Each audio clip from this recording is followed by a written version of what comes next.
robot combat has its winners and its losers. That much is obvious.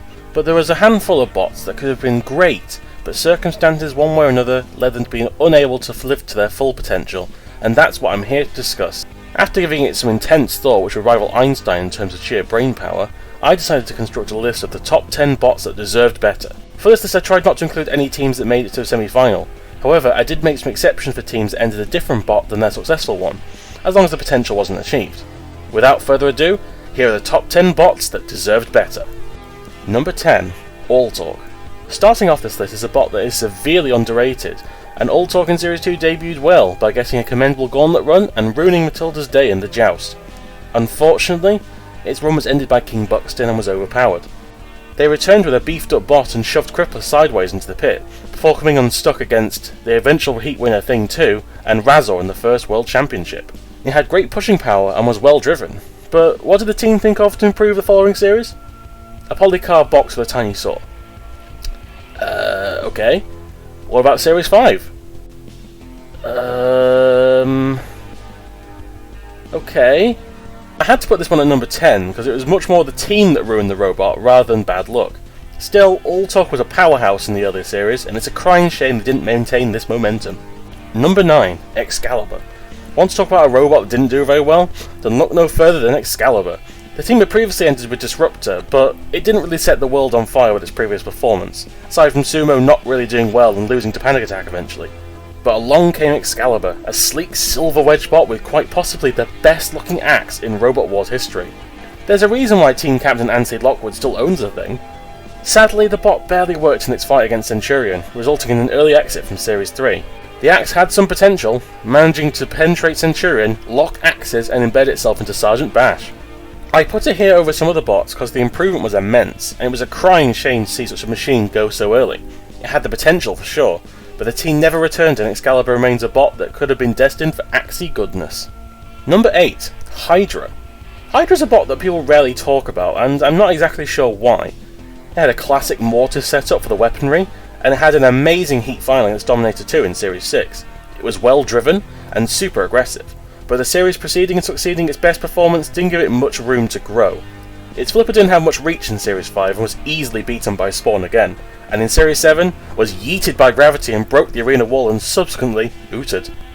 They did see some success in Techno Games 2002, where they won the assault course as Bugs Buggy, but it didn't give them much else to their name.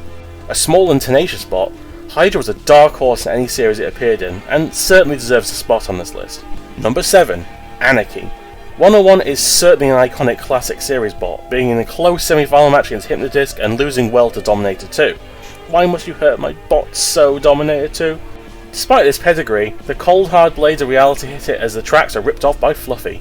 Seeing his bot quickly become outdated, Mike Franklin made a beefy shuffle bot named Anarchy, and the rest is history. Anarchy was by far the best walker of the classic series, having a beefy axe that could rip through armour and a decent flipper to boot. It was heavy, chunky, and definitely deserved to do well. But it was all great until Tornado entered the scene and, doing what it does best, pushed the ever-loving shit out of Anarchy and eliminated it. Sadly, Mike would decide to become part of the technical staff in Series 7, thus not entering Anarchy. While 101 is definitely his best known bot, Anarchy is definitely his absolute favourite of mine. And it could have easily done well in Series 7, beating robots like Saint Aggro and Mute.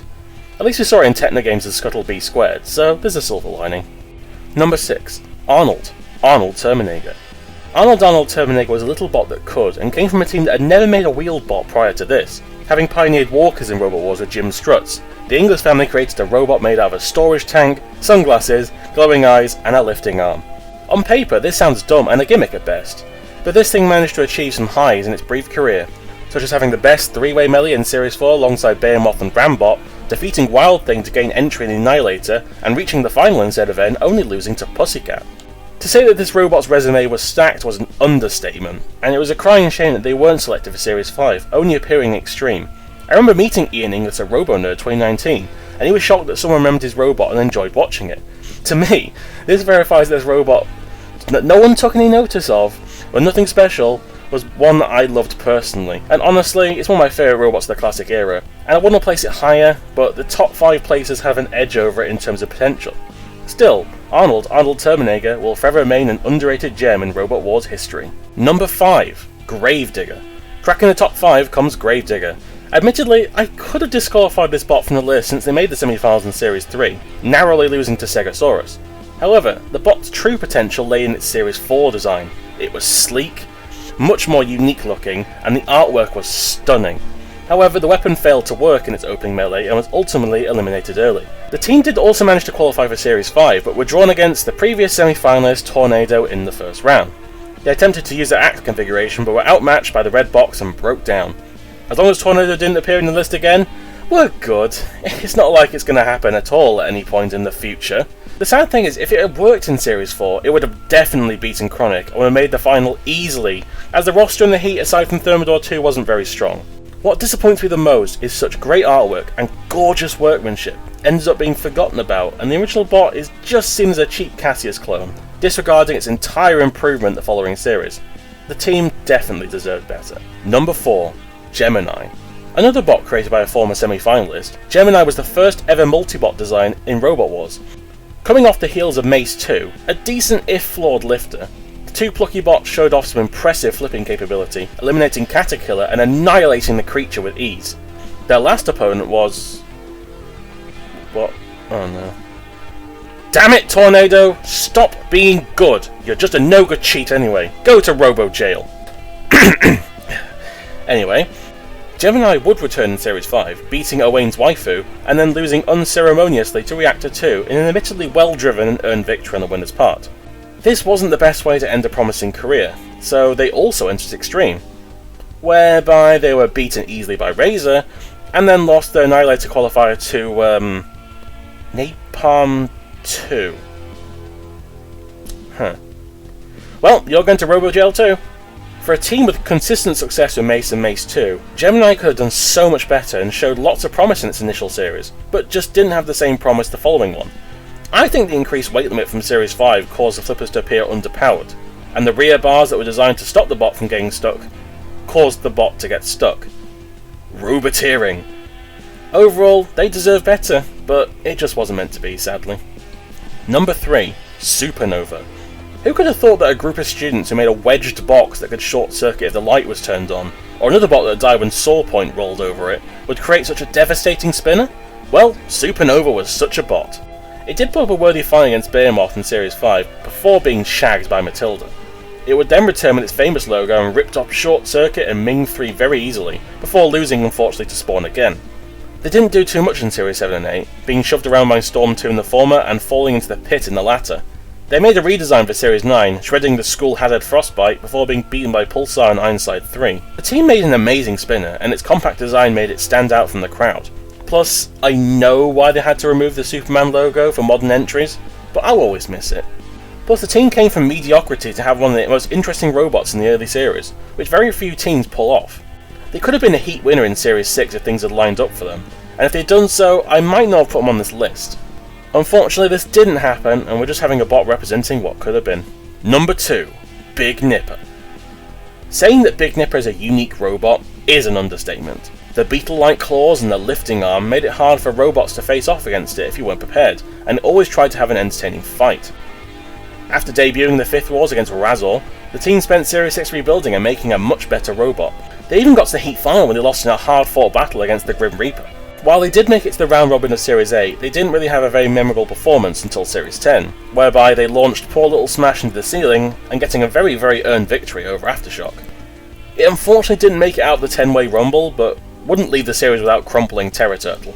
Big Nipper was a tenacious and determined robot that could change out its weapons from the pincers to the disc. Its close losses in Series 7 and 10 showed what it was made of and proved to me that it had a consistency of a worthy semi-finalist. That's the reason why it's so high on the list, given its level track record and a high reliability over Supernova and Gemini. But it's not number 1, which goes to... Number 1, Smidsy. What can I say? Good old Smidders. The bot that made more heat finals than I can count and yet never managed to make a single semi-final. Sure, Big Nipper and Supernova haven't either, but Smidsy has had the most of this happen to them. It managed to achieve 3 heat finals out of its 5 main series appearances, losing to Panic Attack, Chaos 2 and Atomic, so no slouches. Starting from a bot with interference issues to becoming one of the regulars of the Classic series shows why it definitely deserved better. Plus the team won medals in Techno games, winning a gold and a silver in football, and getting a silver again in the Tug of War. It was a real shame that all the success never translated into a single semi-final place. It always felt like the cards were stacked against Smithy throughout its career, since aside from Series 3, the only other time it never made it to a heat final was against Dominator 2. Well, there's a lot of bots in Robo Jail tonight. The team were always fun and had some real driving chops with Smithy, allowing it to perpetually be the bridesmaid but never the bride. And if that doesn't qualify them for the #1 spot on this list, then I don't know what will. So that was my top 10 robots that deserve better. If you have any robots you think should be on this list, then let me know in the comments section. See if you agree or disagree. Should you put Spinsy at #1? Could Big Nip have been put at #1? There were some robots I definitely could have added into the lower area of the list, but I want to highlight some robots I think not as many people talk about, like Hydra. So, hope you enjoyed this list, and I've been Jim Dramatic, signing off.